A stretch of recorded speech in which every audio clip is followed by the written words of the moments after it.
Good morning to all students. I am Dr. Rakesh Verma, Associate Professor in Sagar Institute of Research and Technology Excellence, Bhopal. Yes, आज अपन सभी लोग उस पर focus करेंगे Rolle's theorem पे. Rolle's theorem के कुछ बेसिक कॉन्सेप्ट्स हैं. रोल्स थ्योरम को समझने के लिए उसमें 3 इम्पॉर्टेंट चीज़ें हैं, उनको आज अपन समझेंगे और उसका यूज़ हम रोल्स थ्योरम में कंटिन्यूटी डिफरेंटिबिलिटी कैसे देखते हैं, कैसे उसमें मतलब उसका जो बेसिक जो यूज़ है क्या है और कहाँ पर उसको यूज़ भी किया जा सकता है, ये भी अपन देखेंगे. सबसे पहले अपन है ना रोल्स थ्योरम के बेसिक कॉन्सेप्ट्स को समझते हैं, क्योंकि सबसे इम्पोर्टेंट है कि उसकी कंडीशंस ही क्या हैं, वो कंडीशंस अपन कैसे समझ पाएंगे, हम उसमें क्वेश्चन में कैसे अप्लाई कर पाएंगे, ये सबसे इम्पोर्टेंट चीज़ होती है रोल्स थ्योरम के लिए. तो रोल्स थ्योरम का पहले अपन स्टेटमेंट देखते हैं कि रोल्स थ्योरम में क्या है. Let f x B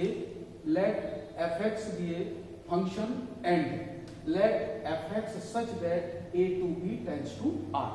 first line में एफ एक्स फंक्शन है, वो फंक्शन कैसा है, डिफाइन कैसा, कहां पर डिफाइन है. देखिए f x is equal to a to b closed interval a to b tends to R. ये इसका डोमेन होता है. ये क्या होता है, ये डोमेन होता है. कोई भी कर्व बनेगा तो वो केवल ए से बी तक के बीच में ही बनेगा, इससे बाहर नहीं जाएगा. अब ए से बी तक तो बनेगा, लेकिन उसकी रेंज कहां पे होगी, टेंड्स टू आर. ये रेंज कहां से कहां तक जाएगी, आप इसको देख सकते हैं. ये रेंज यहां से बाई एक्सिस से ऐसे भी कहीं पर भी उसकी चाहे पॉजिटिव हो चाहे नेगेटिव हो, कहीं पर भी उसकी रेंज जा सकती है. मतलब रियल नंबर, रेंज उसकी क्या है, रियल नंबर पे. इफ यदि ये 3 कंडीशंस को सेटिस्फाई करता है तो रोल्स थ्योरम वेरीफाई हो जाती है. पहली कंडीशन वो कह रहे हैं कि f x is continuous in interval a b. देखिएगा सबसे इंपॉर्टेंट चीज है, कौन सा इंटरवल है, ए बी इंटरवल. कंटिन्यूटी की बात करिए तो कंटिन्यूटी का मतलब सबसे इंपॉर्टेंट चीज होती है. कंटिन्यूटी में क्या होता है कि कोई भी जो कर्व हो बीच में ब्रेक नहीं होना चाहिए. यदि वो कर्व बीच में यदि ब्रेक हो गया तो वो कंटिन्यूअस कर्व नहीं होगा. जैसे हम इसकी बात करें, देखिए ये कर्व पूरा का पूरा बीच में कहीं पर भी ब्रेक नहीं हो रहा. सेकंड में अपन बात करें, ये वाला देखिए कहीं पर भी ब्रेक नहीं हो रहा है. क्लियर है. तो कंटिन्यूअस फंक्शन क्या होता है, कंटिन्यूअस फंक्शन में कोई भी जो टर्म होती है, जो कर्व होता है, वो कहीं पर भी ब्रेक नहीं होना था. और उसके अलावा ये दोनों पॉइंट पर x इक्वल टू ए और x इक्वल टू बी पर वो कंटिन्यूअस होना चाहिए. ठीक. दूसरी कंडीशन ये आती है कि f x is differentiable. F x is differentiable. F x क्या है, डिफरेंशियबल है. एफ एक्स डिफरेंशियबल है इन इंटरवल. अब आप यहां पे ध्यान से देखिएगा, ए टू बी ये ओपन इंटरवल है. हमने कंटिन्यूअस में कौन सा इंटरवल लिया था, क्लोज्ड इंटरवल लिया था. क्लोज्ड इंटरवल का मतलब ये दोनों पॉइंट भी उसमें इंक्लूड थे. ए और बी दोनों इंक्लूड थे. लेकिन f x is differentiable. F x is differentiable in interval a b. Differentiable किस पॉइंट, किसकी बात कर रहे हैं, ओपन इंटरवल की बात कर रहे हैं. तो इसका मतलब डिफरेंशियबल का मतलब ये होता है कि हमें जो कर्व मिल रही है वो ऑलरेडी कैसी कर्व होनी चाहिए, स्मूथ कर्व होनी चाहिए. स्मूथ कर्व अपन उसको ऐसा भी कह सकते हैं कि हमें उसमें शार्प पॉइंट नहीं मिलना चाहिए. शार्प पॉइंट की मीनिंग, जैसे मैं सपोज करता हूं हमारे पास में एक ये फंक्शन है y is equal to mod x. कैसा फंक्शन है, y is equal to mod x. अब इस फंक्शन में देखिए आप लोग, ये वाला जो ये भी शेप में बनता है, दिस कॉल्ड शार्प पॉइंट. यदि हमें इस फॉर्म में मिल रहा है, ये फॉर्म में हमें दोनों जगह नहीं मिलता है. आप देख लीजिए, ये स्मूथ पॉइंट कहलाता है, ये स्मूथ कर्व कहलाता है. और यदि हमें किसी भी फंक्शन में शार्प पॉइंट मिलता है तो उस पॉइंट पे वो फंक्शन डिफरेंशियबल नहीं होता है. उस पॉइंट पे फंक्शन डिफरेंशियबल नहीं होता. तो इसका मतलब हम ये कहें कि हमें कैसा पॉइंट मिलना, कैसी कर्व मिलनी चाहिए, हमको स्मूथ कर्व मिलनी चाहिए, शार्प पॉइंट उसमें नहीं मिलना चाहिए. तो वो फंक्शन डिफरेंशियबल होता है. नंबर 3rd कंडीशन, पहली कंडीशन में मैंने जो कंटिन्यूटी आपको बताई है, कंटिन्यूटी में क्या है, हमें ब्रेक नहीं होना चाहिए. कर्व क्या नहीं होना चाहिए, ब्रेक नहीं होना चाहिए, वो इंपॉर्टेंट चीज है। जैसे मैं उसका एक एग्जांपल बताऊं, ये देखिए यहां पर ये कर्व ब्रेक हो रहा है, कितने पे ब्रेक हो रहा है, 1 पे यहां पे आके ब्रेक हो रहा है, तो ये कंटिन्यूअस नहीं होगा। और यदि कंटिन्यूअस के लिए ये वाली कंडीशन, डिफरेंशियल के लिए मैंने आपको बताया स्मूथ कर्व होनी चाहिए, और स्मूथ कर्व के साथ साथ कैसा होना चाहिए, उसमें शार्प पॉइंट हमें नहीं मिलना चाहिए। यदि हमको शार्प पॉइंट मिलता है तो उस पॉइंट पर वो फंक्शन क्या नहीं होगा, डिफरेंशियल नहीं होगा। सबसे इंपॉर्टेंट चीज इसकी डिफरेंटिबिलिटी की होती है। और देखिए ये जो दोनों पॉइंट है ए और बी, इस पे भी मैंने आपसे क्या कहा, इसमें देखिए ओपन इंटरवल है, ओपन इंटरवल में ये जो पॉइंट ए है और ये पॉइंट बी, इस पर भी ये फंक्शन डिफरेंशियल नहीं होगा। क्यों? क्योंकि हम इसको कौन से पॉइंट के फॉर्मेट में देख रहे हैं, शार्प पॉइंट के फॉर्मेट में देख रहे हैं। इसीलिए इन दोनों पॉइंट को छोड़ के, ए और बी को छोड़ के, ओपन इंटरवल में इन दोनों को छोड़ के, इसके बीच में मिड में ए और बी के बीच में जितने भी पॉइंट होंगे हम उस पर देखेंगे, यदि उसमें जिस पॉइंट पे शार्प पॉइंट मिलेगा तो उस पर डिफरेंशियल नहीं होगा, और जहां पर हमें शार्प पॉइंट नहीं मिलेगा वहां पे वो डिफरेंशियल होगा। तो हम ऐसा कह सकते हैं कि ए और बी भी उसमें क्या होते हैं, शार्प पॉइंट होते हैं। इसीलिए यहां पर कौन सा जो ओपन इंटरवल कहा गया है, ये दोनों पॉइंट को छोड़ के इनके बीच के सभी पॉइंट पे क्या होता है, ओपन डिफरेंशियल होता है।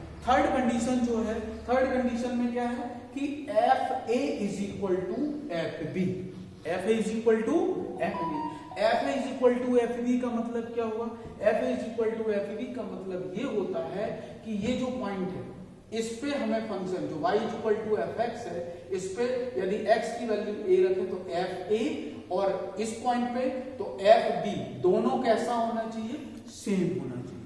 तीसरी कंडीशन वो कहते हैं कि F A is equal to F B, यदि दोनों सेम है तब हमें एक point C, there exist at least one point C belongs to A B, A और बी के बीच में एक पॉइंट सी ऐसा मिलेगा, देखिएगा, जिसके लिए मतलब डिफरेंशिएशन, डिफरेंशिएशन मतलब स्लोप ऑफ टेंजेंट। तो जिस पॉइंट की बात कर रहे हैं, यदि आप उस पॉइंट का टेंजेंट निकाल लें, उस पॉइंट का क्या निकालने, अपन टेंजेंट निकाले हैं, तो अपने को क्या मिलेगा, f dash c equal to 0। अब यहां पर एफ डैश सी का मतलब टेंजेंट 0 कब मिलेगा, अपने को 0 कब होना चाहिए।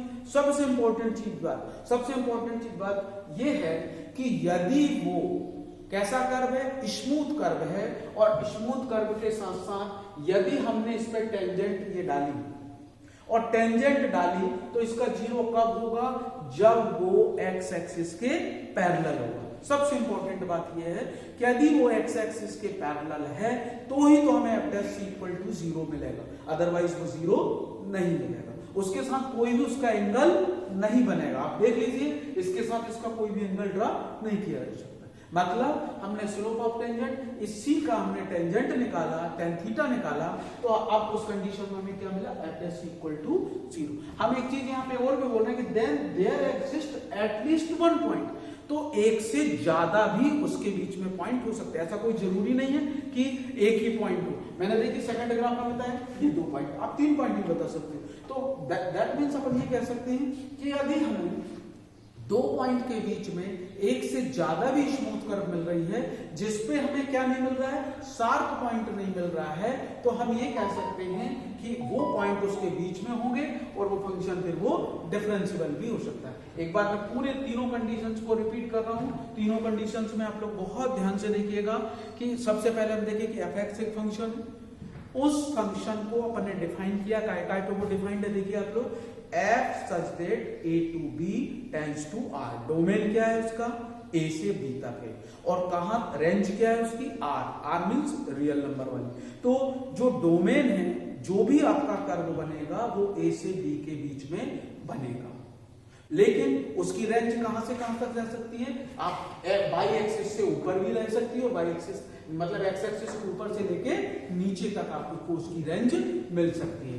तब ये 3 condition, F x is continuous, मैंने आपको बताया एफ एक्स कंटिन्यूअस होना चाहिए। दैट मीन्स इसका मतलब ये होता है कि कहीं भी कर्व क्या नहीं होनी चाहिए, ब्रेक नहीं होनी चाहिए, और यदि कर्व ब्रेक हो गई तो वो उस पॉइंट पर कंटिन्यूअस नहीं होगा। मैंने ये एग्जांपल बताया था कि 1 पे ब्रेक हो रही है तो वो कंटिन्यूअस नहीं होगा, x = 1 पे वो कंटिन्यूअस नहीं होगा। दूसरी मैंने आपको सबसे इंपॉर्टेंट चीज बताई, f(x) इज डिफरेंशियल।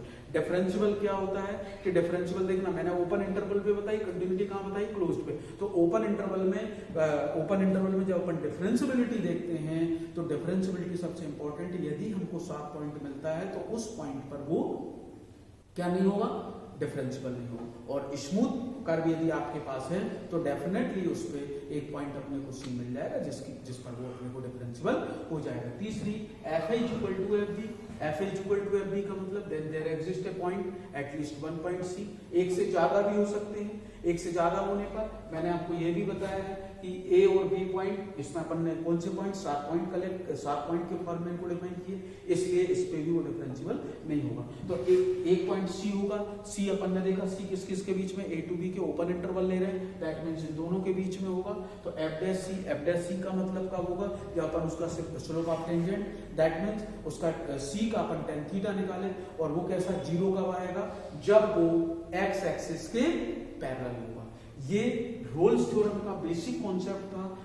ये ग्राफिकल उसका रिप्रेजेंटेशन है, इंटरप्रिटेशन अपन ग्राफिकल इंटरप्रिटेशन या ग्राफिकल एक्सप्लेनेशन अपन उसका ऐसे दे सकते हैं, और ये बहुत इंपॉर्टेंट चीज है। यदि आप इसको गेट में भी यूज करना चाहे, गेट में भी आती है, और आप देखिएगा ये लोग गेट के साथ साथ अपन यूजीसी का जो होता है, CSIR के जो पेपर होते हैं, जो बच्चे नेट की तैयारी करते हैं, उसमें भी इसका यूज हो सकता है। इंजीनियरिंग में इसका बहुत यूज है। इंजीनियरिंग में आप लोग देखेंगे तो इसके बेसिक एप्लीकेशंस भी बहुत होते हैं, जहां आपके मैकेनिकल में इसका यूज होता है।